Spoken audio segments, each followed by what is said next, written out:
Hello all, welcome to ദിശ academy. എൻ്റെ പേര് ജിതിൻ.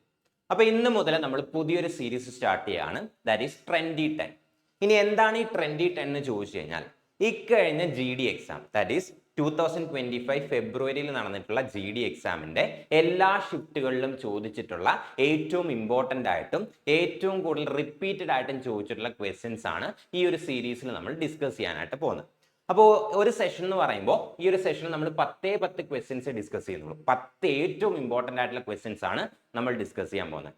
ഇനി PYQ എന്നുള്ളത് കൊണ്ട് മാത്രം ഈ ഒരു ക്ലാസ് തള്ളിക്കളയാൻ വരട്ടെ, ഈ ഒരു PYQ സെഷനിൽ തന്നെ അതുമായിട്ട് റിലേറ്റ് ചെയ്തിട്ടുള്ള ഇപ്പോഴത്തെ കറണ്ട് അഫയേഴ്സ് കൂടി എന്ത് ചെയ്യുന്നുണ്ട്, ഞാൻ ഇൻകോർപ്പറേറ്റ് ചെയ്യുന്നുണ്ട്. സോ ഈ ഒരു സീരീസ് നിങ്ങൾക്ക് വളരെയധികം യൂസ്ഫുൾ ആയിരിക്കും. ഈ ഒരു 30 മിനിറ്റ്സ് ഒരിക്കലും നിങ്ങൾക്ക് വേസ്റ്റ് ആയിട്ട് തോന്നില്ല. സോ എൻഡ് വരെ സ്കിപ്പ് ചെയ്യാതെ കാണാനായിട്ട് പ്രത്യേകം ശ്രദ്ധിക്കണം. അപ്പോൾ ഒട്ടും ടൈം വേസ്റ്റ് ചെയ്യേണ്ട, നമുക്ക് നേരെ ക്വസ്റ്റ്യനിലേക്ക് പോകാം. First question, which freedom fighter is known as the iron man of India? Iron man of India എന്നറിയപ്പെടുന്ന ഫ്രീഡം ഫൈറ്റർ ആരാണ് എന്നാണ് ക്വസ്റ്റ്യൻ. ക്വസ്റ്റ്യൻ കണ്ടപ്പോൾ വളരെ സിമ്പിൾ ആയിട്ട് തോന്നിക്കാണും.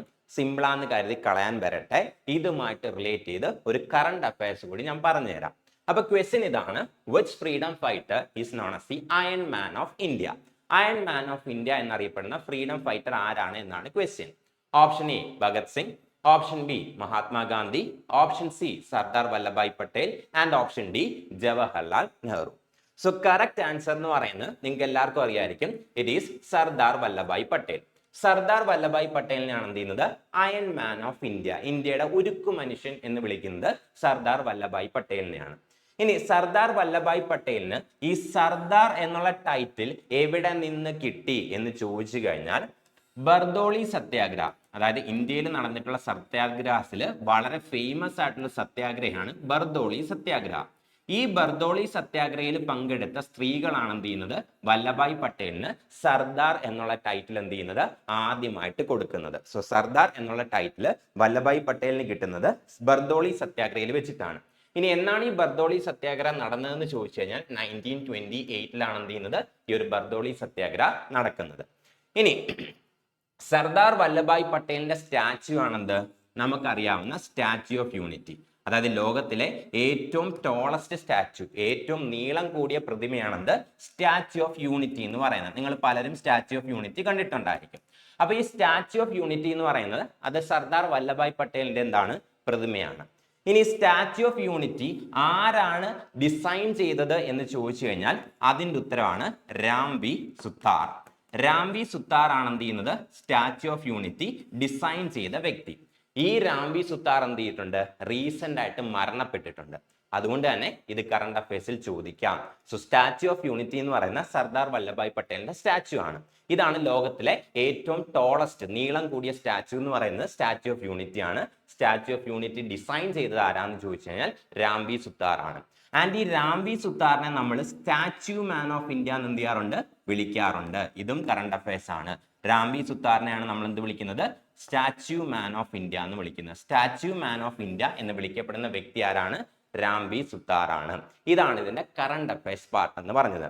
ഇതുകൊണ്ടാണ് ഞാൻ ഈ ഒരു ക്വസ്റ്റ്യൻ എന്ത് ചെയ്ത് സെലക്ട് ചെയ്തത്, കാരണം ഇതിപ്പോ റീസെന്റ് ആയിട്ട് ന്യൂസിൽ വന്നിട്ടുണ്ട്. സോ അതാണ് പ്രീവിയസ് ഇയർ ക്വസ്റ്റ്യനിൽ ഞാനിത് കണ്ടപ്പോൾ ഇത് ഞാൻ സെലക്ട് ചെയ്ത് ഈ ഒരു കറണ്ട് അഫയേഴ്സ് പോർഷൻ എക്സ്പ്ലെയിൻ ചെയ്ത് തരുന്നതിന് വേണ്ടി മാത്രം. അപ്പൊ next question, Smriti Mandhana is associated with which of the following sports? ഇതിൽ ഏത് സ്പോർട്സുമായിട്ടാണ് സ്മൃതി മന്ദാന അസോസിയേറ്റ് ചെയ്തിരിക്കുന്നത് എന്നാണ് ക്വസ്റ്റ്യൻ.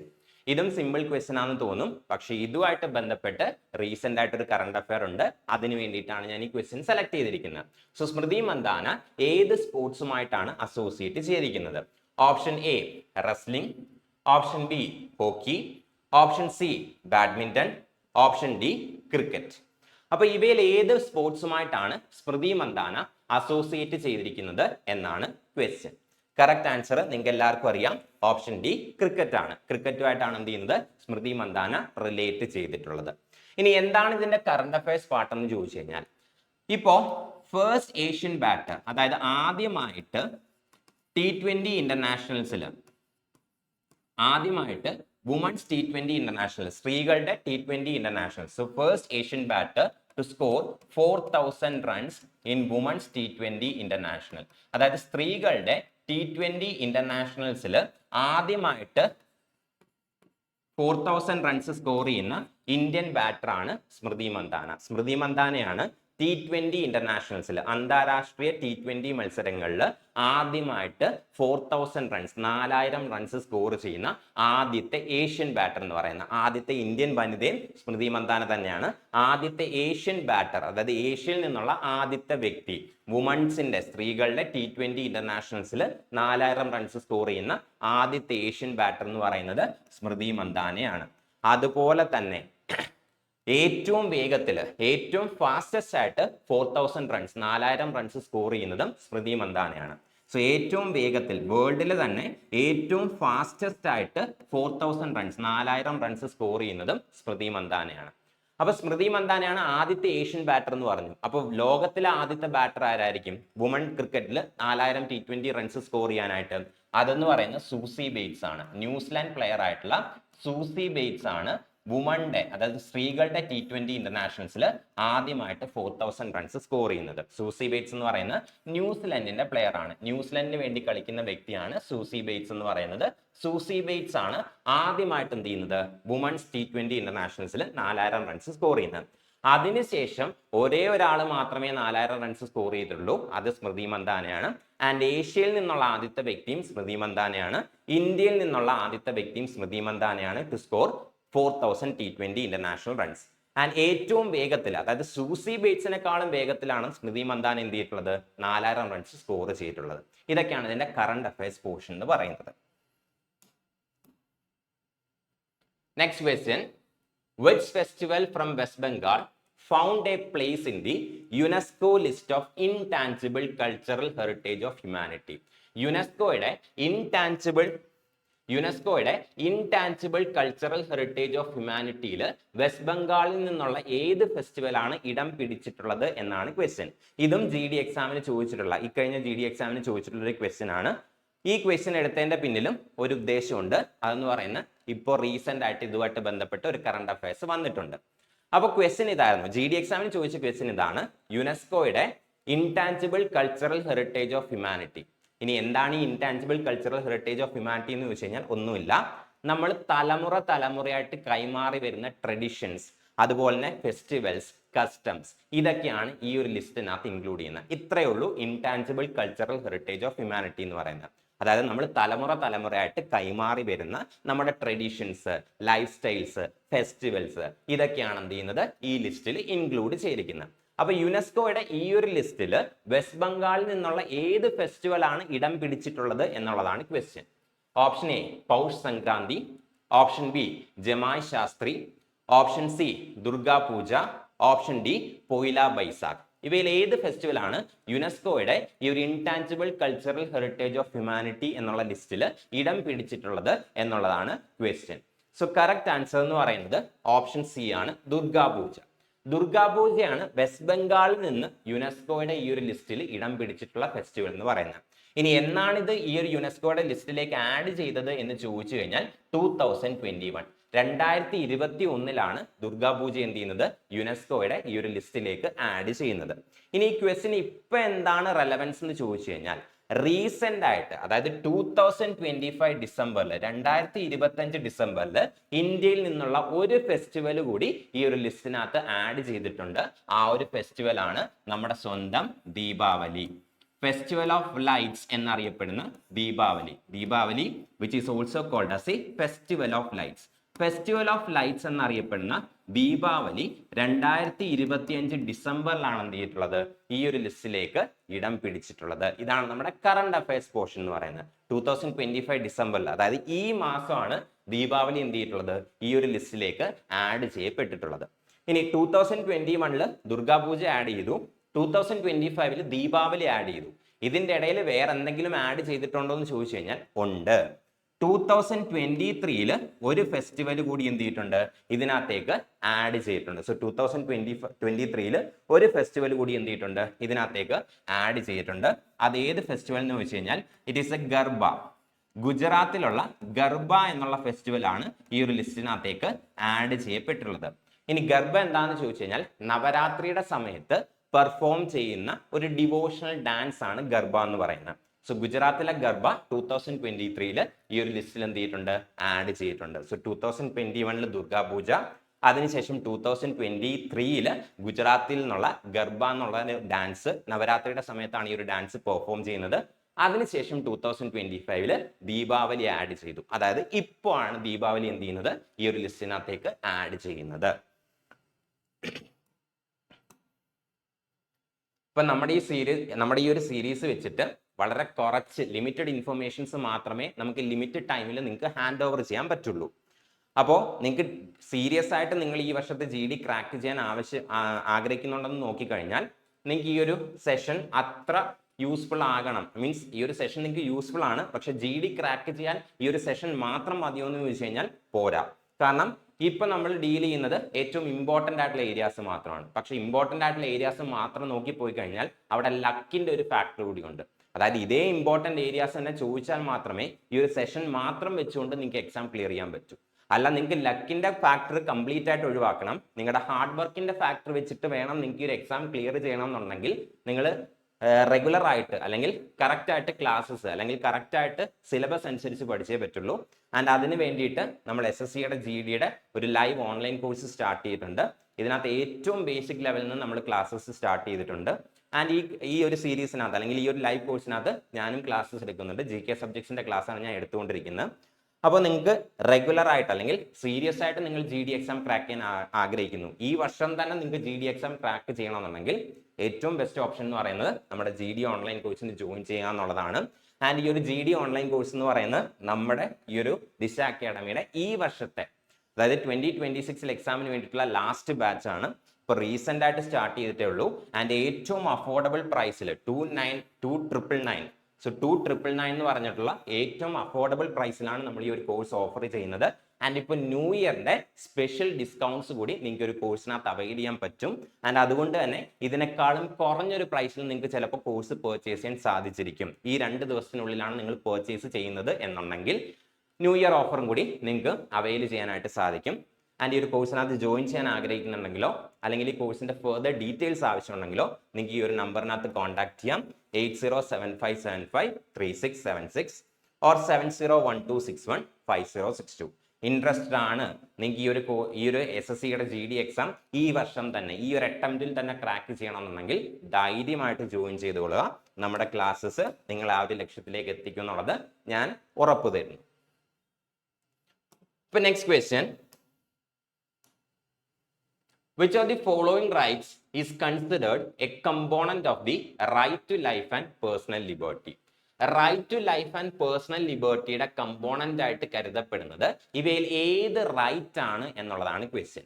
ഇനി ഓപ്ഷൻസിലേക്ക് പോകുന്നതിന് മുന്നേ right to life and personal liberty എന്ന് പറയുമ്പോൾ നമ്മുടെ ആർട്ടിക്കിൾ 21 ഇന്ത്യൻ കോൺസ്റ്റിറ്റ്യൂഷന്റെ ആർട്ടിക്കിൾ 21 പറയുന്ന റൈറ്റ് ആണെന്ത്, right to life and personal liberty എന്ന് പറയുന്നത്. ആൻഡ് ആർട്ടിക്കിൾ 21 എന്ന് പറയുന്നത് എന്താണ്, ഇതൊരു ഫണ്ടമെന്റൽ റൈറ്റ് ആണ്. Which means right to life and personal liberty എന്ന് പറയുന്നത് എന്താണ്, നമ്മുടെ മൗലിക അവകാശമാണ്, ഒരു ഫണ്ടമെന്റൽ റൈറ്റ് ആണ് അണ്ടർ ആർട്ടിക്കിൾ 21. അപ്പൊ ഈ ആർട്ടിക്കിൾ 21 അണ്ടറിൽ, അതായത് right to life and personal ലിബർട്ടിയുടെ അണ്ടറിൽ വരുന്ന റൈറ്റുകളിൽ ഇത് ഏത് റൈറ്റ്സ് ആണ് ഇൻക്ലൂഡഡ് എന്നാണ് ചോദിച്ചിട്ടുള്ളത്. Option A right to freedom of speech, option B right to property, option C right to privacy and option D right to equality. ഇവയിൽ ഏത് റൈറ്റ് ആണ് right to life and personal ലിബർട്ടിയുടെ അണ്ടറിൽ വരുന്നത് എന്നുള്ളതാണ് question. So the correct answer is option C right to privacy. Right to privacy ആണ് right to life and personal ലിബർട്ടിയുടെ അണ്ടറിൽ വരുന്ന റൈറ്റ് എന്ന് പറയുന്നത്. ഇനി റൈറ്റ് ടു പ്രൈവസി എന്നാണ് right to life and personal ലിബർട്ടിയുടെ അല്ലെങ്കിൽ ആർട്ടിക്കിൾ 21 അണ്ടറിൽ ഇൻക്ലൂഡ് ചെയ്തതെന്ന് ചോദിച്ചു കഴിഞ്ഞാൽ 2017 2017 എന്ത് ചെയ്യുന്നത്, റൈറ്റ് ടു പ്രൈവസി ആർട്ടിക്കിൾ 21 അണ്ടറിലുള്ള റൈറ്റ് ആയിട്ട് മാറുന്നത്. അതായത് റൈറ്റ് ടു പ്രൈവസി എന്ന് പറയുന്നത് ഫണ്ടമെന്റൽ റൈറ്റ് ആയിട്ട് മാറുന്നത് 2017 2017 റൈറ്റ് ടു പ്രൈവസി എന്ത് ചെയ്യുന്നത്, ഫണ്ടമെന്റൽ റൈറ്റ്, മൗലിക അവകാശമായിട്ട് മാറുന്നത്. ഇനി ചില എക്സാമിന് എന്ത് ചെയ്യാറുണ്ട് അല്ലെങ്കിൽ ചില ഷിഫ്റ്റുകളിൽ എന്ത് ചെയ്യാറുണ്ട്, ഇതിന്റെ കേസ് കൂടി ചോദിക്കാറുണ്ട്. സോ കേസിന്റെ പേര് മാത്രം അറിഞ്ഞാൽ മതി.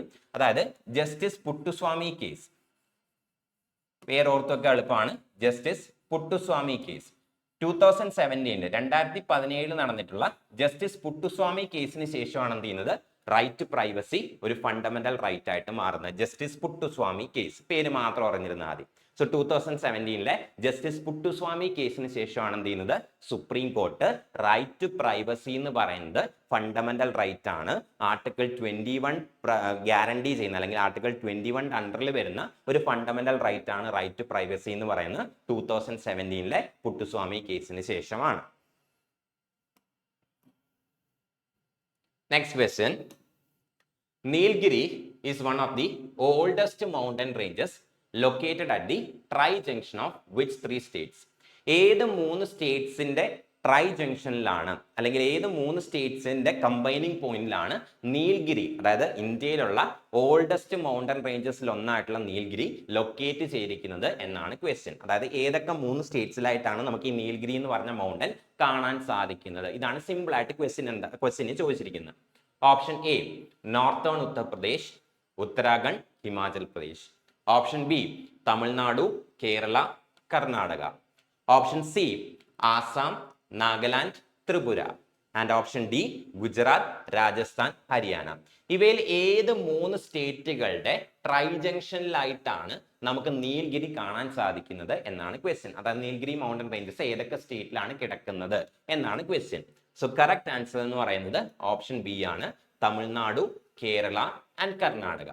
തമിഴ്നാടു, കേരള ആൻഡ് കർണാടക ഈ മൂന്ന് സ്റ്റേറ്റ്സും ജോയിൻ ചെയ്യുന്ന ആ ഒരു ട്രൈ ജംഗ്ഷനിൽ നമുക്ക് എന്ത് കാണാൻ സാധിക്കും? ഈ ഒരു നീൽഗിരി എന്ന് പറഞ്ഞിട്ടുള്ള ഓൾഡസ്റ്റ് മൗണ്ടൻ റേഞ്ച് കാണാനായിട്ട് സാധിക്കും. ഇനി നീൽഗിരിക്ക് മറ്റൊരു പ്രത്യേകത കൂടിയുണ്ട്. നമ്മുടെ ഈസ്റ്റേൺ ഗാട്സിന്റെയും അതുപോലെ തന്നെ വെസ്റ്റേൺ ഗാട്സിന്റെയും, നമ്മുടെ ഇന്ത്യയുടെ ഈസ്റ്റേൺ ഗാട്സിന്റെയും അതുപോലെ തന്നെ വെസ്റ്റേൺ ഗാട്സിന്റെയും മീറ്റിംഗ് പോയിന്റ് എന്ന് പറയുന്നത് ഈ ഒരു നീൽഗിരി മൗണ്ടൻസ് ആണ്. അതായത് നീൽഗിരി മൗണ്ടൻസ് ആണ്. ഇപ്പൊ ഇന്ത്യ എടുത്തു കഴിഞ്ഞാൽ ഇവിടെയാണ് നമ്മുടെ ഈസ്റ്റേൺ ഗാട്സ് ഉള്ളത്. സോ ഇവിടെയാണ് നമ്മുടെ ഈസ്റ്റേൺ ഗാട്സ് ഉള്ളത്, അതുപോലെ തന്നെ ഇവിടെയാണ് നമ്മുടെ വെസ്റ്റേൺ ഗാട്സ് ഉള്ളത്. സോ ഈസ്റ്റേൺ ഗാട്സും വെസ്റ്റേൺ ഗാട്സും മീറ്റ് ചെയ്യുന്ന മീറ്റിംഗ് പോയിന്റ് എന്ന് പറയുന്നത് എന്താണ്? ഈ ഒരു നീൽഗിരിയാണ്. സോ നീൽഗിരിയിലാണ് എന്ത് ചെയ്യുന്നത് നീൽഗിരിയിലാണ് എന്ത് ചെയ്യുന്നത് നമ്മുടെ വെസ്റ്റേൺ ഗാട്സും അതുപോലെ തന്നെ ഈസ്റ്റേൺ ഗാട്സും മീറ്റ് ചെയ്യുന്നത്. ഇന്ത്യയുടെ വെസ്റ്റേൺ ഗാട്സും അതുപോലെ തന്നെ ഈസ്റ്റേൺ ഗാട്സും മീറ്റ് ചെയ്യുന്ന മീറ്റിംഗ് പോയിന്റ് എന്ന് പറയുന്നതാണ് ഈ ഒരു നീൽഗിരി മൗണ്ടൻസ് ആണ്. ഇനി നീൽഗിരി മൗണ്ടൻസിനെ കുറിച്ച് ഇനിയും ഒരുപാട് കാര്യങ്ങൾ പറയാനുണ്ട്. പക്ഷെ അതിപ്പോ ഒരു സിസ്റ്റമാറ്റിക് ആയിട്ട് പറഞ്ഞില്ലെന്നുണ്ടെങ്കിൽ നിങ്ങൾക്ക് അത് ബോറാവും, നിങ്ങൾക്ക് അത് മനസ്സിലാവത്തുമില്ല. സോ നമുക്ക് തൽക്കാലത്തേക്ക് ഇവിടെ വെച്ച് ലിമിറ്റ് ചെയ്യാം. Next question. Which of the following Vedas is primarily the collection of magic spells and charms to ward off evil spirits and diseases? അതായത് ഈവിൾ സ്പിരിറ്റ്സിനെയും അതായത് ഭൂതപ്രേതങ്ങളെയും അതുപോലെ തന്നെ അസുഖങ്ങളെയും ഒഴിവാക്കാനായിട്ട് ഉള്ള ആ ഒരു മന്ത്രങ്ങൾ, മാജിക്കൽ സ്പെൽസും ചാംസും ഒക്കെ ഇതിൽ ഏത് വേദാസിലാണ് കാണാൻ സാധിക്കുന്നത് എന്നാണ് ക്വസ്റ്റ്യൻ. ഭൂതപ്രേതങ്ങളെയും അതുപോലെ തന്നെ നമ്മുടെ ഡിസീസസിനെയും അസുഖങ്ങളെയും ഒഴിവാക്കാനായിട്ട് ആവശ്യമായിട്ടുള്ള മന്ത്രങ്ങൾ അല്ലെങ്കിൽ അതിന് ഹെൽപ്പ് ചെയ്യുന്ന മന്ത്രങ്ങൾ ഇവയിൽ ഏത് വേദയിലാണ് കാണാൻ സാധിക്കുന്നത് എന്നാണ് question. Option A Atharvaveda, option B Yajurveda, option C Samaveda and option D Rigveda. ഇവയിൽ ഏത് വേദയിലാണ് ഈവിൾ സ്പിരിറ്റ്സിനെയും അതുപോലെ തന്നെ ഡിസീസസിനെയും ഒഴിവാക്കാൻ ഉള്ള മാജിക്കൽ സ്പെൽസും ചാംസും ഒക്കെ ഇൻക്ലൂഡ് ചെയ്തിരിക്കുന്നത് എന്നുള്ളതാണ് ക്വസ്റ്റ്യൻ. സോ കറക്റ്റ് ആൻസർ എന്ന് പറയുന്നത് it is option A Atharvaveda. അഥർവവേദയിലാണ് എന്തുള്ളത്? നമ്മുടെ ഭൂതപ്രേതങ്ങളെയും അതുപോലെ തന്നെ ഡിസീസസിനെയും അസുഖങ്ങളെയും ഒഴിവാക്കാൻ ആവശ്യമായിട്ടുള്ള ആ ഒരു മാജിക്കൽ സ്പെൽസ് മന്ത്രങ്ങളൊക്കെ ഇൻക്ലൂഡ് ചെയ്തിരിക്കുന്നത് അഥർവവേദയിലാണ്. ഇനി നിങ്ങൾക്കറിയാം നമ്മുടെ ഏൻഷ്യൻ ഹിസ്റ്ററി എടുത്തു കഴിഞ്ഞാൽ അവിടെ എന്തുണ്ട്? നമുക്ക് 4 വേദാസ് ഉണ്ട്. സോ ടോട്ടൽ 4 വേദാസ് ആണ് നമ്മുടെ ഹിസ്റ്ററിയിൽ, ഏൻഷ്യൻ ഹിസ്റ്ററിയിൽ നമുക്ക് 4 വേദാസ് ആണ് ഉള്ളത്. അപ്പോൾ ഇന്ത്യയുടെ ഹിസ്റ്ററിയിലെ 4 വേദാസ് ഏതൊക്കെയാണെന്ന് ചോദിച്ചു കഴിഞ്ഞാൽ ഋഗ്വേദ, സാമവേദ, യജുർവേദ ആൻഡ് അഥർവവേദ. ഇത് 4 നമ്മുടെ ഏൻഷ്യൻ ഹിസ്റ്ററിയിലെ 4 വേദാസ് എന്ന് പറയുന്നത്. ഋഗ്വേദ, സാമവേദ, യജുർവേദ ആൻഡ് അഥർവവേദ. സോ അഥർവവേദയിൽ എന്താണുള്ളത് എന്നുള്ള കാര്യം ഓൾറെഡി ക്വസ്റ്റിനകത്ത് നിങ്ങൾക്ക് മനസ്സിലായി. ഇനി ബാക്കി 3 വേദാസിലും എന്താണുള്ളത് എന്നുള്ള കാര്യം കൂടി നോക്കാം. സോ ബാക്കി 3 വേദാസിലും എന്താണുള്ളതെന്ന് ചോദിച്ചു കഴിഞ്ഞാൽ ഋഗ്വേദ എടുത്തു കഴിഞ്ഞാൽ ഈ 4 വേദാസ് എടുക്കുമ്പോൾ ഇതിനകത്ത് ഏറ്റവും പഴക്കമുള്ള ഏറ്റവും ഓൾഡസ്റ്റ് ആയിട്ടുള്ള വേദ എന്ന് പറയുന്നത് എന്താണ്? ഋഗ്വേദയാണ്. ഈ 4 വേദാസിൽ ഋഗ്വേദ, സാമവേദ, യജുർവേദ, അഥർവവേദ ഈ 4 വേദാസിൽ ഏറ്റവും ഓൾഡസ്റ്റ് ആയിട്ടുള്ള വേദ എന്ന് പറയുന്നത് ഈ ഒരു ഋഗ്വേദയാണ്. ഋഗ്വേദയിൽ എന്താണ് ഉള്ളതെന്ന് ചോദിച്ചു കഴിഞ്ഞാൽ നമ്മുടെ ദൈവങ്ങളെ സ്തുതിക്കുന്ന ഹിംസ്. സോ ദൈവങ്ങളെ സ്തുതിക്കുന്ന ഹിംസ് ആണ് ഈ ഒരു ഋഗ്വേദയിൽ ഇൻക്ലൂഡ് ചെയ്തിട്ടുള്ളത്. അതായത് ഓരോ ഗോഡിനെയും പ്രീതിപ്പെടുത്തുന്നതിന് വേണ്ടിയിട്ടുള്ള സ്തുതികൾ, അതാ ഹിംസ് ആണ് എവിടെ ഇൻക്ലൂഡ് ചെയ്തിട്ടുള്ളത്? ഋഗ്വേദയിൽ ഇൻക്ലൂഡ് ചെയ്തിട്ടുള്ളത്. ഇനി ഋഗ്വേദയിൽ ടോട്ടൽ എത്ര ഹിംസ് ഉണ്ടെന്ന് ചോദിച്ചു കഴിഞ്ഞാൽ 1028 ഹിംസ് ഉണ്ട്. അതായത് മൊത്തം 1028 ഹിംസ് ആണ് ഋഗ്വേദയിൽ ഇൻക്ലൂഡ് ചെയ്തിരിക്കുന്നത്. ഇനി ഈ 1028 ഹിംസയും 10 പാർട്ടുകളായിട്ട് ഡിവൈഡ് ചെയ്തിട്ടുണ്ട്. ആ പാർട്ടിനെ വിളിക്കുന്ന പേരാണ് മണ്ഡല. സോ 10 മണ്ഡലാസ് എവിടെ കാണാൻ സാധിക്കും? നമ്മുടെ ഋഗ്വേദയിൽ കാണാനായിട്ട് സാധിക്കും. ഋഗ്വേദയിൽ എന്താണുള്ളതെന്ന് ചോദിച്ചു കഴിഞ്ഞാൽ നമ്മുടെ ഡൈറ്റീസിനെ അല്ലെങ്കിൽ ഗോഡുകളെ സ്തുതിക്കുന്ന ഹിംസ് ആണ് എവിടെ ഉള്ളത്? ഋഗ്വേദയിൽ ഉള്ളത്. ആൻഡ് ഋഗ്വേദയാണ് ഏറ്റവും പഴക്കമുള്ള വേദ എന്ന് പറയുന്നത്. ഇനി ഋഗ്വേദയിൽ ടോട്ടൽ 1028 ഹിംസ് ഉണ്ട്. അതായത് ഓരോ ഗോഡിനെയും പ്രീതിപ്പെടുത്തുന്നതിന് വേണ്ടിയിട്ടുള്ള 1028 ഹിംസ് എന്ത് ചെയ്യുന്നുണ്ട്? ഈ ഒരു ഋഗ്വേദയിൽ ഇൻക്ലൂഡ് ചെയ്തിട്ടുണ്ട്. ഈ 1028 ഹിംസിനെ 10 പാർട്ടുകളായിട്ട് ഡിവൈഡ് ചെയ്തിട്ടുണ്ട്. ആ പാർട്ടിനെ വിളിക്കുന്ന പേരാണ് മണ്ഡല. സോ ഋഗ്വേദയിൽ എന്തുണ്ട്? 10 മണ്ഡലാസ് ആണ് ഉള്ളത്. ഇനി ഋഗ്വേദയിൽ ഏറ്റവും കൂടുതൽ ഹിംസ്, ഏറ്റവും കൂടുതൽ സ്തുതി ആർക്കാണുള്ളതെന്ന് ചോദിച്ചു കഴിഞ്ഞാൽ ഇന്ദ്രദേവനാണ്. സോ ഇന്ദ്ര എന്നുള്ള ഗോഡിനാണ് ഏറ്റവും കൂടുതൽ ഹിംസ് എന്തുള്ളത്? ഋഗ്വേദയിൽ ഇൻക്ലൂഡ് ചെയ്തിട്ടുള്ളത്. അതായത് ഈ 1028 ഹിംസിലെ ഏതാണ്ട് 250ഓളം ഹിംസ്, ടോട്ടൽ 1028 ഉള്ളൂ. അതിൽ തന്നെ ഏതാണ്ട് 250ഓളം ഹിംസ് എന്ന് പറയുന്നത് ഇന്ദ്രദേവനെ സ്തുതിക്കുന്നതിന് വേണ്ടിയിട്ടുള്ള ഹിംസ് ആണ്. സോ ഗോഡ് ഇന്ദ്രയ്ക്കാണ് ഈ ഋഗ്വേദയിൽ എന്തുള്ളത്? ഏറ്റവും കൂടുതൽ ഇമ്പോർട്ടൻസ് ഉള്ളത്. ഇനി ബാക്കിയുള്ള വേദാസ് നോക്കുകയാണെങ്കിൽ രണ്ടാമത്തെ വേദയാണെന്ത്? സാമവേദ എന്ന് പറയുന്നത്. സോ സാമവേദ എന്താന്ന് ചോദിച്ചു കഴിഞ്ഞാൽ സാമവേദയിൽ നമുക്ക് മെലഡീസും അതുപോലെ തന്നെ മ്യൂസിക്കും ആണ് കാണാനായിട്ട് സാധിക്കുന്നത്. സോ മെലഡീസും അതുപോലെ തന്നെ മ്യൂസിക്കും, അതായത് ഓരോ റിച്വൽസിന്റെ സമയത്തും പാടേണ്ട മെലഡീസ് അതുപോലെ തന്നെ മ്യൂസിക്, അതാണ് സാമവേദയിൽ ഇൻക്ലൂഡ് ചെയ്തിരിക്കുന്നത്. ഇനി യജുർവേദയിൽ എന്താണുള്ളതെന്ന് ചോദിച്ചു കഴിഞ്ഞാൽ ഓരോ റിച്വൽസിനും ഓരോ സാക്രിഫൈസിനും എന്തൊക്കെ പ്രൊസീജിയേഴ്സ് ആണ് ഫോളോ ചെയ്യേണ്ടത്, ഈ പ്രൊസീജിയേഴ്സ് ആണ് ഇവിടെ ഉള്ളത് നമ്മുടെ യജുർവേദയിലുള്ളത്. So procedures to be followed. ഓരോ റിച്വൽസിനും ഓരോ സാക്രിഫൈസിനും എന്തൊക്കെ പ്രൊസീജിയേഴ്സ് ആണ് ഫോളോ ചെയ്യേണ്ടത്. സാക്രിഫൈസിനും, അതായത് ഓരോ സാക്രിഫൈസിനും അതുപോലെ തന്നെ ഓരോ റിച്വൽസിനും, ഓരോ പൂജകൾക്കും ഓരോ സാക്രിഫൈസസിനും എന്തൊക്കെ പ്രൊസീജിയേഴ്സ് ആണ് അല്ലെങ്കിൽ എന്തൊക്കെ കാര്യങ്ങളാണ് ഫോളോ ചെയ്യേണ്ടത് എന്നുള്ള കാര്യമാണ് എവിടെ ഇൻക്ലൂഡ് ചെയ്തിട്ടുള്ളത്? യജുർവേദയിൽ ഇൻക്ലൂഡ് ചെയ്തിട്ടുള്ളത്. ഇതാണ് നമ്മുടെ 4 വേദാസ് എന്ന് പറയുന്നത്. നെക്സ്റ്റ് ക്വസ്റ്റ്യൻ, അണ്ടർ വിച്ച് അമെൻമെന്റ് of the Constitution of India was the right to property removed from the list of fundamental rights? അതായത് റൈറ്റ് ടു പ്രോപ്പർട്ടി എന്ന് പറയുന്നത് നമ്മുടെ ഒറിജിനൽ കോൺസ്റ്റിറ്റ്യൂഷൻ നിലവിൽ വരുമ്പോൾ റൈറ്റ് ടു പ്രോപ്പർട്ടി എന്ന് പറയുന്നത് ഒരു ഫണ്ടമെന്റൽ റൈറ്റ് ആയിരുന്നു. ഒറിജിനൽ കോൺസ്റ്റിറ്റ്യൂഷനകത്ത് റൈറ്റ് ടു പ്രോപ്പർട്ടി എന്ന് പറയുന്നത് എന്തായിരുന്നു? ഒരു ഫണ്ടമെന്റൽ റൈറ്റ് ആയിരുന്നു. ഏത് അമെൻമെന്റ് വഴിയാണ് റൈറ്റ് ടു പ്രോപ്പർട്ടി ഫണ്ടമെന്റൽ റൈറ്റ്സിൽ നിന്ന് എടുത്തു മാറ്റിയത് എന്നുള്ളതാണ് ക്വസ്റ്റ്യൻ. ഓപ്ഷൻ എ 42nd അമെൻമെന്റ്, ഓപ്ഷൻ ബി 44th അമെൻമെന്റ്, ഓപ്ഷൻ സി 52nd അമെൻമെന്റ്, ഓപ്ഷൻ ഡി 61st അമെൻമെന്റ്. ഇതിൽ ഏത് അമെൻമെന്റ് വഴിയാണ് റൈറ്റ് ടു പ്രോപ്പർട്ടി ഫണ്ടമെന്റൽ റൈറ്റ്സിൽ നിന്ന് റിമൂവ് ചെയ്തത് എന്നുള്ളതാണ് ക്വസ്റ്റ്യൻ. സോ കറക്റ്റ് ആൻസർ എന്ന് പറയുന്നത് ഓപ്ഷൻ ബി ആണ്, 44th അമെൻമെന്റ്. ഇനി 44th അമെൻമെന്റിന്റെ വർഷം ഏതാണെന്ന് ചോദിച്ചു കഴിഞ്ഞാൽ 1978. 1978 44th അമെൻമെന്റ് 44ാമത്തെ ഭരണഘടനാ ഭേദഗതി പ്രകാരമാണ് റൈറ്റ് ടു പ്രോപ്പർട്ടി എന്നുള്ളത് എന്ത് ചെയ്യുന്നത്? ഫണ്ടമെന്റൽ റൈറ്റ്സ് നിന്ന് എടുത്തു മാറ്റുന്നത്. ഫണ്ടമെന്റൽ റൈറ്റ്സിൽ നിന്ന് മാത്രമേ റൈറ്റ് ടു പ്രോപ്പർട്ടി എടുത്തു മാറ്റിയിട്ടുള്ളൂ. റൈറ്റ് ടു പ്രോപ്പർട്ടി ഇപ്പോഴും നമ്മുടെ കോൺസ്റ്റിറ്റ്യൂഷനകത്തുണ്ട്, ഫണ്ടമെന്റൽ റൈറ്റ് അല്ലെന്ന് മാത്രമേ ഉള്ളൂ. 44th അമെൻമെന്റ് ഓഫ് 1978 വഴി എന്ത് ചെയ്യുന്നു? ഫണ്ടമെന്റൽ റൈറ്റ്സിന്റെ സെക്ഷനിൽ നിന്ന് റൈറ്റ് ടു പ്രോപ്പർട്ടി എടുത്ത് കളഞ്ഞു. ബട്ട് സ്റ്റിൽ ഇപ്പോഴും റൈറ്റ് ടു പ്രോപ്പർട്ടി എന്ന് പറയുന്നത് നമ്മുടെ കോൺസ്റ്റിറ്റ്യൂഷനകത്ത് തന്നെയുള്ള ഒരു റൈറ്റ് ആണ്. പക്ഷെ എന്താണ്? റൈറ്റ് ടു പ്രോപ്പർട്ടി എന്ന് പറയുന്നത് ഇപ്പോൾ വെറും ഒരു ലീഗൽ റൈറ്റ് മാത്രമാണ്. വേണമെങ്കിൽ എക്സാമിന് ചോദിക്കാം. Fundamental right right to property എന്ന് പറയുന്നത് ഇപ്പൊ എന്താണ്? വെറും ഒരു ലീഗൽ റൈറ്റ് മാത്രമാണ്, ഫണ്ടമെന്റൽ റൈറ്റ് അല്ല. ആൻഡ് റൈറ്റ് ടു പ്രോപ്പർട്ടി ഇപ്പൊ ഏത് ആർട്ടിക്കിളിലാണ് കിടക്കുന്നത് എന്ന് ചോദിച്ചു കഴിഞ്ഞാൽ article 300A. So article 300A Indian കോൺസ്റ്റിറ്റ്യൂഷന്റെ ആർട്ടിക്കിൾ 300A എന്ത് കിടക്കുന്നത്? റൈറ്റ് ടു പ്രോപ്പർട്ടി ഇപ്പോൾ കിടക്കുന്നത്. സോ ആർട്ടിക്കിൾ 300A, ഇന്ത്യൻ കോൺസ്റ്റിറ്റ്യൂഷന്റെ ആർട്ടിക്കിൾ 300A വെറും ഒരു ലീഗൽ റൈറ്റ് മാത്രമായിട്ടാണ് എന്ത് ചെയ്യുന്നത്? റൈറ്റ് ടു പ്രോപ്പർട്ടി ഇപ്പൊ കിടക്കുന്നത്. റൈറ്റ് ടു പ്രോപ്പർട്ടി എന്തല്ല, ഇപ്പൊ ഫണ്ടമെന്റൽ റൈറ്റ് അല്ല. എന്നാണ് മാറ്റിയത്? 44th അമെന്റ്മെന്റ് ആക്ട് ഓഫ് 1978 വഴിയാണ് എന്ത് ചെയ്യുന്നത്? Right to property fundamental rights നിന്ന് എടുത്ത് കളയുന്നത്. ഇനി ബാക്കിയുള്ള അമെന്റ്മെന്റ്സിന്റെ ഇമ്പോർട്ടൻസ് കൂടി നോക്കാം. എന്തായാലും 44th അമെന്റ്മെന്റ് ഇമ്പോർട്ടൻസ് മനസ്സിലായല്ലോ. അപ്പോൾ ബാക്കിയുള്ള അമെന്റ്മെന്റ്സിന്റെ ഇമ്പോർട്ടൻസ് കൂടെ നോക്കാം. ഇനി 61st അമെന്റ്മെന്റ് ആക്ട് ഓഫ് 1988 ഈ ഒരു 61st അമെന്റ്മെന്റിന്റെ ഇമ്പോർട്ടൻസ് എന്താണെന്ന് നോക്കാം. ഇപ്പോ നിങ്ങൾക്ക് റിലേറ്റ് ചെയ്യാൻ പറ്റും. ഇന്ത്യയിലെ വോട്ടിംഗ് അവകാശം എന്താണ്? ഇപ്പോ 18 വയസ്സാണ് നിലവിൽ ഇന്ത്യയിൽ വോട്ട് ചെയ്യാനായിട്ടുള്ള പ്രായപരിധി എന്ന് പറയുന്നത്. സോ 18 വയസ്സ് കഴിഞ്ഞവർക്ക് എന്ത് ചെയ്യാം? ഇപ്പൊ ഇന്ത്യയിൽ വോട്ട് ചെയ്യാൻ സാധിക്കും. അപ്പോ ഈ ഒരു 61st അമെന്റ്മെന്റ് ആക്ട് ഓഫ് 1988 ആണ് എന്ത് ചെയ്യുന്നത്? 21 വയസ്സിൽ നിന്ന് 18 വയസ്സിലേക്ക് എന്ത് ചെയ്യുന്നത്? വോട്ടിംഗ് റൈറ്റ് ചേഞ്ച് ചെയ്യുന്നത്. അതായത് കോൺസ്റ്റിറ്റ്യൂഷൻ നിലവിൽ വന്നപ്പോൾ ഇന്ത്യയിൽ വോട്ട് ചെയ്യാനായിട്ടുള്ള പ്രായം എന്ന് പറയുന്നത് 21 വയസ്സായിരുന്നു. ഈ ഒരു വോട്ടിംഗ് ഏജ് 21 വയസ്സിൽ നിന്ന് 18 വയസ്സാക്കി റെഡ്യൂസ് ചെയ്യുന്നത്, 18 വയസ്സാക്കി കുറയ്ക്കുന്നത് ഈ ഒരു 61st അമെന്റ്മെന്റ് ആക്ട് ഓഫ് 1988 പ്രകാരമാണ്.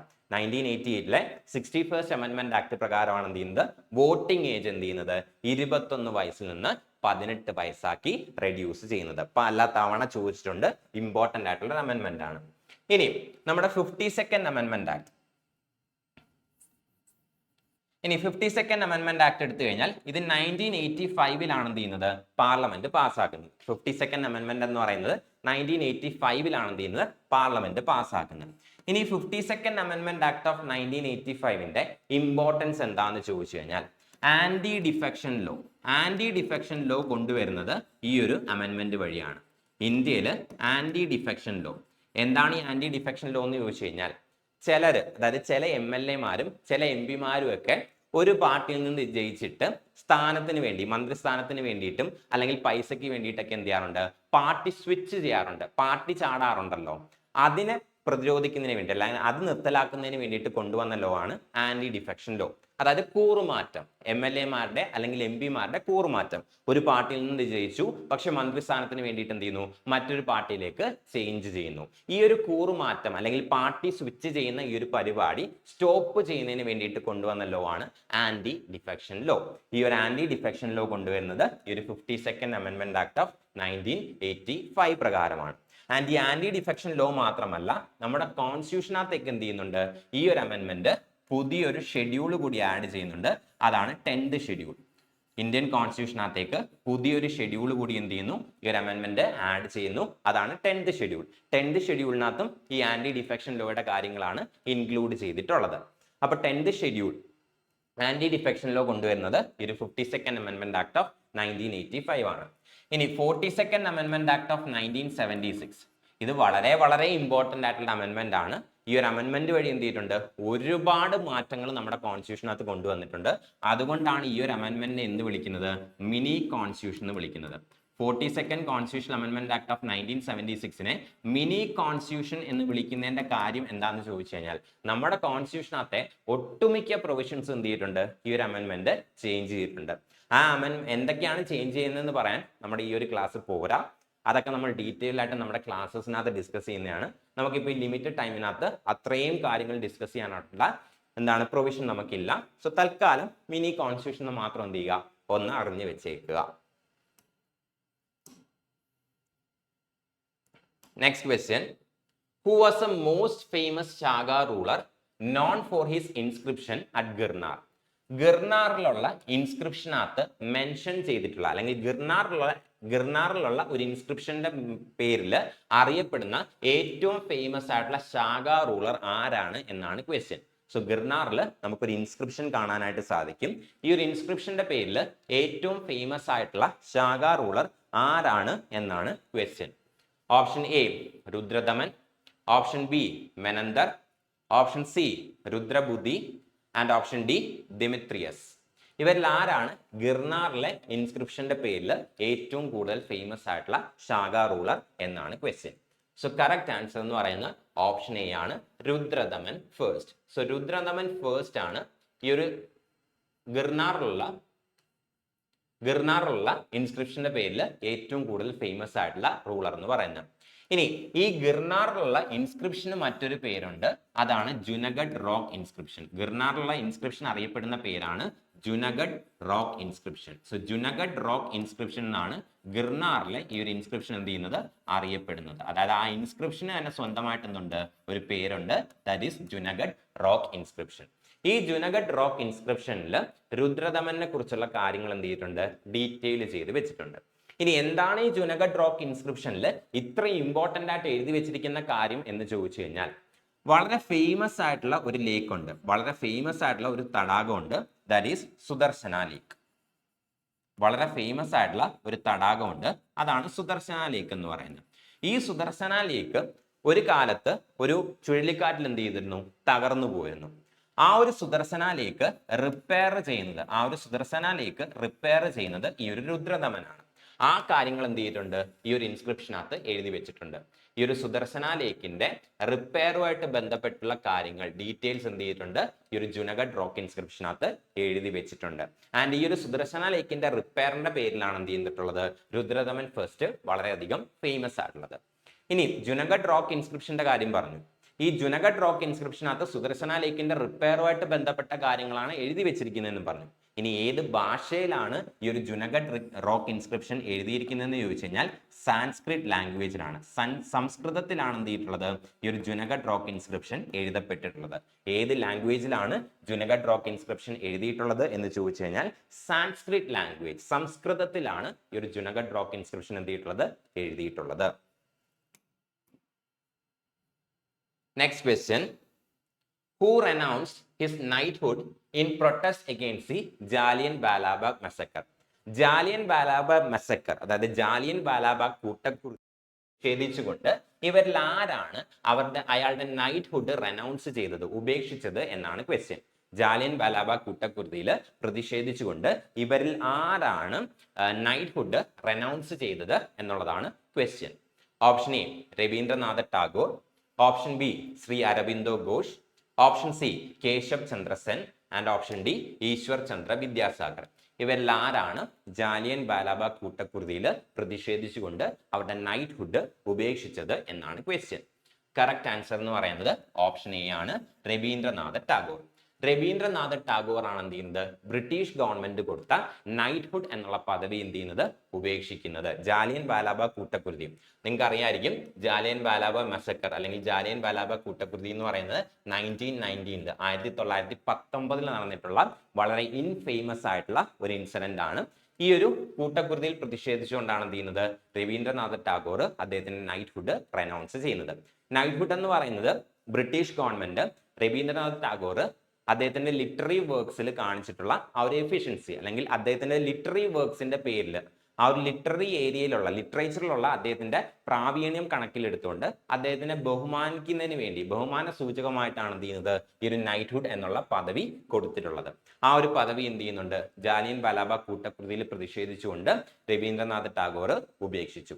അതേപോലെ തന്നെ ഇതേ ജാലിയൻ വാലാബാഗ് മസക്കറിൽ പ്രതിഷേധിച്ചുകൊണ്ട് മഹാത്മാഗാന്ധിയും അദ്ദേഹത്തിന്റെ ഒരു ടൈറ്റിൽ എന്ത് ചെയ്തിട്ടുണ്ട്, ഉപേക്ഷിച്ചിട്ടുണ്ട്. സോ മഹാത്മാഗാന്ധിയും ഈ ഒരു ജാലിയൻ വാലാബാഗ് കൂട്ടക്കുരുതിയിൽ പ്രതിഷേധിച്ചുകൊണ്ട് അദ്ദേഹത്തിന്റെ ഒരു ടൈറ്റിൽ എന്ത് ചെയ്തിട്ടുണ്ട്, ഉപേക്ഷിച്ചിട്ടുണ്ട്. മഹാത്മാഗാന്ധി ഉപേക്ഷിച്ച ടൈറ്റിൽ ഏതാണെന്ന് ചോദിച്ചു കഴിഞ്ഞാൽ ഇറ്റ് ഈസ് കൈസറായ് ഹിന്ദ്. കൈസറായ് ഹിന്ദ് എന്നുള്ള ടൈറ്റിലാണ് മഹാത്മാഗാന്ധി എന്ത് ചെയ്തിട്ടുള്ളത്, ഉപേക്ഷിച്ചിട്ടുള്ളത്. കൈസറായ് ഹിന്ദ് എന്നുള്ള ടൈറ്റിലാണ് മഹാത്മാഗാന്ധി എന്ത് ചെയ്തത്, ജാലിയൻ വാലാബാഗ് കൂട്ടക്കുരുതിയിൽ പ്രതിഷേധിച്ചുകൊണ്ട് ഉപേക്ഷിച്ചത്. കൈസറായ് ഹിന്ദും ബ്രിട്ടീഷ് ഗവൺമെന്റ് കൊടുക്കുന്ന ഒരു ബഹുമതിയാണ്. അതായത് പൊതുകാര്യങ്ങൾക്ക് അല്ലെങ്കിൽ പൊതുകാര്യങ്ങളിലുള്ള ഒരാളുടെ കോൺട്രിബ്യൂഷൻ കണക്കിലെടുത്തുകൊണ്ട് ബഹുമാന സൂചകമായിട്ട് ബ്രിട്ടീഷ് ഗവൺമെന്റ് കൊടുക്കുന്ന ഒരു ബഹുമതിയാണ് കൈസറായ് ഹിന്ദ് എന്ന് പറയുന്നത്. ഈ കൈസറായ് ഹിന്ദ് എന്ത് ചെയ്തിട്ടുണ്ട്, മഹാത്മാഗാന്ധി റെനൗൺസ് ചെയ്തു, ഉപേക്ഷിച്ചു. ഇൻ പ്രൊട്ടസ്റ്റ് ഓഫ്, എന്തിൽ പ്രതിഷേധിച്ചുകൊണ്ട്, ജാലിയൻ വാലാബാഗ് മസക്കറിൽ പ്രതിഷേധിച്ചുകൊണ്ട്. Next question. Which among the following belongs to the tertiary sector of the Indian economy? Indian എക്കോണമിയുടെ ടെറിഷറി സെക്ടറുമായിട്ട് ബന്ധപ്പെട്ടിട്ടുള്ള ആക്ടിവിറ്റി ഇതിലേതാണ് എന്നാണ് ക്വസ്റ്റ്യൻ. അതായത് നമുക്ക് എക്കോണമി എന്ത് ചെയ്യാൻ പറ്റും, പല സെക്ടേഴ്സ് ആയിട്ട് ക്ലാസിഫൈ ചെയ്യാൻ പറ്റും. അതിലൊരു സെക്ടറാണ് ടെറിഷറി സെക്ടർ. അതായത് primary sector, secondary sector, tertiary sector എന്ന് ക്ലാസിഫൈ ചെയ്യാനായിട്ട് പറ്റും. അതിലൊരു സെക്ടറാണ് ടെറിഷറി സെക്ടർ. ഈ ടെറിഷറി സെക്ടറിൽപ്പെട്ട ആക്ടിവിറ്റി ഇവയിൽ ഏതാണ് എന്നാണ് question. Option A manufacturing, option B public administration, option C electricity supply services and option D forestry. ഇവയിൽ ഏതാണ് ടെറിഷറി സെക്ടറുമായിട്ട് ബന്ധപ്പെട്ടുള്ള ആക്ടിവിറ്റി എന്നുള്ളതാണ് ക്വസ്റ്റ്യൻ. സോ കറക്റ്റ് ആൻസർ എന്ന് പറയുന്നത് ഓപ്ഷൻ ബി ആണ്, പബ്ലിക് അഡ്മിനിസ്ട്രേഷൻ. പബ്ലിക് അഡ്മിനിസ്ട്രേഷൻ ആണ് ടെറിഷറി സെക്ടറുമായിട്ട് ബന്ധപ്പെട്ടിട്ടുള്ള ആക്ടിവിറ്റി എന്ന് പറയുന്നത്. ടെറിഷറി സെക്ടറുമായിട്ട് ബന്ധപ്പെട്ടുള്ള ആക്ടിവിറ്റി ഏതാണെന്ന് ചോദിച്ചു കഴിഞ്ഞാൽ ഇറ്റ് ഈസ് പബ്ലിക് അഡ്മിനിസ്ട്രേഷൻ. ഇനി ബാക്കിയുള്ള ആക്ടിവിറ്റീസ് ഏതൊക്കെ സെക്ടറുമായിട്ട് വേണം ബന്ധപ്പെട്ടിരിക്കുന്നതെന്ന് ചോദിച്ചു കഴിഞ്ഞാൽ മാനുഫാക്ചറിങ്. മാനുഫാക്ചറിങ് എന്ന് പറയുന്നത് സെക്കൻഡറി സെക്ടറുമായിട്ട് ബന്ധപ്പെട്ടിട്ടുള്ള ആക്ടിവിറ്റിയാണ്. സോ സെക്കൻഡറി സെക്ടറുമായിട്ട് ബന്ധപ്പെട്ടുള്ള ആക്ടിവിറ്റിയാണ് മാനുഫാക്ചറിങ് എന്ന് പറയുന്നത്. ഇനി ഇലക്ട്രിസിറ്റി സപ്ലൈ സർവീസസ് ഏത് സെക്ടറാണെന്ന് ചോദിച്ചു കഴിഞ്ഞാൽ ഈ ഇലക്ട്രിസിറ്റി സപ്ലൈ സർവീസസും സെക്കൻഡറി സെക്ടർ തന്നെയാണ്. അതായത് ഇലക്ട്രിസിറ്റിയുടെ ജനറേഷൻ, അതിന്റെ സപ്ലൈ, ഇങ്ങനെയുള്ള എല്ലാ ആക്ടിവിറ്റീസും സെക്കൻഡറി സെക്ടറിൽ ഇൻക്ലൂഡ് ചെയ്തിട്ടുള്ള ആക്ടിവിറ്റീസ് ആണ്. ഇനി ഫോറസ്ട്രി ഏത് സെക്ടറിൽപ്പെട്ട ആക്ടിവിറ്റി ആണെന്ന് ചോദിച്ചു കഴിഞ്ഞാൽ പ്രൈമറി സെക്ടറിൽ പെട്ടിട്ടുള്ള ആക്ടിവിറ്റിയാണ് ഈ ഒരു ഫോറസ്ട്രി എന്ന് പറയുന്നത്. സോ ഫോറസ്ട്രി എന്ന് പറയുന്നത് പ്രൈമറി സെക്ടറുമായിട്ട് ബന്ധപ്പെട്ടുള്ള ആക്ടിവിറ്റിയാണ് ഫോറസ്ട്രി എന്ന് പറയുന്നത്.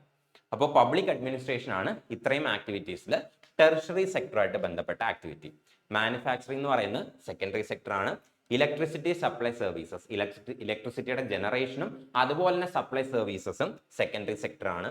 ഫോറസ്ട്രി എന്ന് പറയുന്നത് പ്രൈമറി സെക്ടറുമായിട്ട് ബന്ധപ്പെട്ടിട്ടുള്ള ആക്ടിവിറ്റീസ് ആണ്. അപ്പൊ ഇതാണ് ഇന്നത്തെ സെഷന് വേണ്ടിയിട്ട് നമ്മൾ സെലക്ട് ചെയ്യുന്ന ട്രെൻഡി 10 ക്വസ്റ്റ്യൻസ് എന്ന് പറയുന്നത്. ആൻഡ് ഈ ഒരു സീരീസ് നിങ്ങളെ ഉദ്ദേശിച്ച് മാത്രം സ്റ്റാർട്ട് ചെയ്തിട്ടുള്ള സീരീസ് ആണ്. SSC GDയുടെ ഫെബ്രുവരി 2025 എക്സാമിന് ചോദിച്ചിട്ടുള്ള ഏറ്റവും ഇമ്പോർട്ടൻറ്റും ഏറ്റവും റെപ്പറ്റേറ്റീവ് ആയിട്ടുള്ള ക്വസ്റ്റ്യൻസ്, അതിന്റെ കൂട്ടത്തിൽ നമ്മൾ എന്ത് ചെയ്തിട്ടുണ്ട്, കറണ്ട് അഫയേഴ്സും കൂടി ഇൻകോർപ്പറേറ്റ് ചെയ്യാനായിട്ട് ശ്രമിക്കുന്നുണ്ട്. അപ്പോൾ ഈ ഒരു സീരീസ് കണ്ടിന്യൂ ചെയ്യുന്നത് നിങ്ങളുടെ റെസ്പോൺസിനെ ബേസ് ചെയ്തിട്ടായിരിക്കും. അപ്പോൾ നിങ്ങൾക്ക് ഇത് യൂസ്ഫുൾ ആണ് എന്നുണ്ടെങ്കിൽ നിങ്ങളുടെ ഒപ്പീനിയൻസ് കമന്റ് ബോക്സിൽ മെൻഷൻ ചെയ്യാനായിട്ട് മറക്കണ്ട. അപ്പോൾ നിങ്ങൾക്ക് ഈ ഒരു സീരീസ് ഇനിയും യൂസ്ഫുൾ ആണ്, അല്ലെങ്കിൽ ഈ ഒരു സീരീസ് യൂസ്ഫുൾ ആണ്, ഇനിയും കണ്ടിന്യൂ ചെയ്യണമെന്നുണ്ടെങ്കിൽ ആ കാര്യം കമന്റ് ബോക്സിൽ നിങ്ങളുടെ ഫീഡ്ബാക്ക് എന്താണെന്ന് വെച്ച് കഴിഞ്ഞാൽ അത് കമന്റ് ബോക്സിൽ മെൻഷൻ ചെയ്യാനായിട്ട് ശ്രമിക്കുക.